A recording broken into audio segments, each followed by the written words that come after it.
స్వర్ణాంధ్ర, స్వచ్ఛాంధ్రలో స్వచ్ఛ భారత్ లో భాగంగా మనం కూడా 3వ శనివారం ఈ యొక్క స్వచ్ఛాంధ్రప్రదేశ్ కార్యక్రమానికి శ్రీకారం చుట్టాం. సర్క్యులర్ ఎకానమీకి శ్రీకారం చుడుతున్నాం. వేస్ట్ ఎనర్జీకి పోతున్నాం. దీన్ని లాజికల్ గా తీసుకెళ్లి మనం ఒకసారి స్వచ్ఛాంధ్ర పర్ఫెక్ట్ గా ఇంప్లిమెంట్ చేయగలిగితే భవిష్యత్తులో ఎక్కడికక్కడ టూరిజం గాని అన్ని రంగాల్లో బ్రహ్మాండమైనటువంటి మనకు అడ్వాంటేజ్ వచ్చే పరిస్థితి వస్తుంది. ఇది కాకుండా 10వది మీరు ఆలోచిస్తే డీప్ టెక్. ఈ డీప్ టెక్ తో టెక్నాలజీ బాగా మెచ్యూర్ అయింది. ఇక్కడుండే ఎమ్మెల్యేస్ అందరం ఉన్నాం, ఎంపీలు ఉన్నారు, అధికార యంత్రాంగం ఉంది. ఈ రోజు మనందరం కూడా వాట్సాప్ గవర్నెన్స్ ద్వారా దగ్గర 450 సేవల్ని మనం ఆన్లైన్ లో ప్రొవైడ్ చేస్తున్నాం. ఇంకొక 12వ తారీఖు ఇంకా ఒక 20-30 పెరుగుతాయి. అల్టిమేట్ గా 2 నెలల్లో 100% సర్వీసెస్ అన్ని వాట్సాప్ లో ఇచ్చే అవకాశం వస్తుంది. గవర్నమెంట్ లో కూడా హిస్టారికల్ డేటా ఉంది డిఫరెంట్ డిపార్ట్మెంట్స్ కి. ఇప్పుడు ఏఐ వచ్చింది, క్వాంటమ్ కంప్యూటింగ్ వచ్చింది. దీనివల్ల రాబోయే రోజుల్లో మీరు చూసినప్పుడు హిస్టారికల్ డేటా ఉంది, గ్లోబల్ నాలెడ్జ్ ఉంది, టూల్స్ రెడీగా ఉన్నాయి. ప్రజెంట్ కావాల్సినటువంటి నాలెడ్జ్ ని మీరు ఒకసారి చూస్తే ఇన్ఫర్మేషన్ ని శాటిలైట్ ద్వారా, డ్రోన్ ద్వారా, సీసీటీవీ కెమెరా ద్వారా, ఐఓటీస్ లేకపోతే వేరబుల్స్, ఇంకొక పక్కన ఏవే సెన్సార్స్, ఇవన్నీ వచ్చేసాయి. ఇవి వచ్చినప్పుడు రియల్ డేటా వస్తుంది. అవేర్ అని ఒక వ్యవస్థ పెట్టాం. 40 పారామీటర్స్ రియల్ టైమ్ లో మనం మానిటర్ చేయబోతున్నాం. ఆటోమేటిక్ గా అవేర్ కు వస్తే అక్కడి నుంచి ఏ ఇన్ఫర్మేషన్ కావాలన్నా air quality, air direction, wind direction, అదే మాదిరిగా టెంపరేచర్, లేకుంటే cyclone prediction, thunder bolt prediction, flood management, లేకుంటే రిజర్వాయర్స్ వాటర్ లెవెల్, ఇలాంటివి ఒక 40 దాకా ఈజీగా మనం ఐడెంటిఫై చేసే పరిస్థితికి వస్తున్నాం. అయితే ఇవన్నీ ఒక ఎత్తు అయితే దీన్ని అమలు చేసే నాయకత్వం కావాలి, లీడర్స్ కావాలి. అటు గవర్నమెంట్ లో ఉండే అధికార యంత్రాంగం, ఇటు గౌరవ ఎమ్మెల్యేలు, గౌరవ ఎంపీలు, మంత్రులు, మనందరం కలిసి సమిష్టిగా మనం ముందుకు పోగలిగితే మనం అనుకున్న లక్ష్యాలు నెరవేరే పరిస్థితి వస్తుంది. అయితే రాష్ట్ర స్థాయి ఒకటేది ఇక్కడ కాకుండా దీనికి హైరార్కీ ఎస్టాబ్లిష్ చేసుకుంటున్నాం.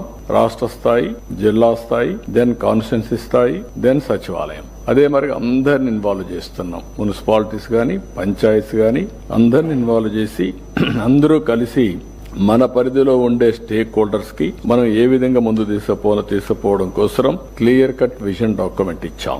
Philosophy is very clear. Healthy, wealthy, happy society. ఆదాయం పెరగాలి, ఆరోగ్యంగా ఉండాలి, ఆనందంగా ఉండాలి. ఈ 3 ప్రిన్సిపల్స్ పైన మనం ముందుకు పోయే పరిస్థితికి వచ్చాం. పోలవరానికి నిర్దిష్టమైన ఒక టైం బౌండ్ ప్రోగ్రాం పెట్టుకున్నాం. ఎప్పుడో పూర్తవ్వాల్సిన పోలవరం ఆ రోజు గాని డయాఫామ్ వాళ్ళు కాపాడుంటే పోలవరం 2020-21కి పూర్తి అయిపోయింది. ఈ రోజు 27కి వచ్చింది. దీనివల్ల 2.5 times డయాఫామ్ వాళ్ళు ఖర్చు పెరిగింది. కాస్ట్ ఓవరాల్ ప్రాజెక్ట్ పెరిగిపోయింది. ఇలాంటి అనేక సమస్యలు వచ్చాయి. ఏది ఏమైనా 2027కి పోలవరం జాతికి అంకితం చేస్తున్నాం. ఆ విధంగా పనులు కూడా ప్రారంభమైనాయి. అమరావతి కూడా ఎప్పుడో పూర్తి కావాల్సింది, ఒక మంచి సిటీ రావాల్సింది, అది రాకుండా దాన్ని చేశారు. ఇప్పుడు కూడా అమరావతి అనేది సెల్ఫ్ ఫైనాన్సింగ్ ప్రాజెక్ట్. ఇక్కడ రైతులు ల్యాండ్స్ ఇచ్చారు. ఆ ల్యాండ్స్ వల్ల ఇన్ఫ్రాస్ట్రక్చర్ వస్తుంది, గవర్నమెంట్ బిల్డింగ్స్ వస్తాయి, తిరిగి డెవలప్ చేసి వాళ్ళకి ఇస్తాం. మిగిలిన ల్యాండ్ అమ్మి ఆ అప్పులు కూడా తిరిగి కట్టేసే పరిస్థితి వస్తుంది. But this is another project. ఇంత మునుపంతా కూడా ఇష్టానుసారంగా చేసి అన్ని ఇబ్బందులు వచ్చాయి. విశాఖపట్నం ఒక యాక్షన్ ప్లాన్ తయారు చేశాం. Visakhapatnam one of the best area కింద next Mumbai or equal to Mumbai మనం తయారు చేయడానికి ప్రణాళికలు తయారు చేసుకుంటున్నాం. We're moving in the direction. ఇప్పటికే ఆర్సీఆర్ మిత్తల్ స్టీల్ ప్లాంట్ వచ్చింది, గూగుల్ వస్తుంది, టీసీఎస్ వచ్చింది, ఇంకా అనేక కంపెనీలు వస్తాయి, ఫార్మా వస్తా ఉంది, ఎయిర్పోర్ట్ పూర్తి చేస్తున్నాం, మెట్రో వస్తుంది. Visakhapatnam will be the happening city. అదే మరి Tirupati, it is a destination. అందులో మీరు చూస్తే మ్యారేజెస్ కావచ్చు, లేకుంటే డెవలప్మెంట్ చేయడానికి బోల్డ్ అన్ని అవకాశాలుండే సిటీ తిరుపతి.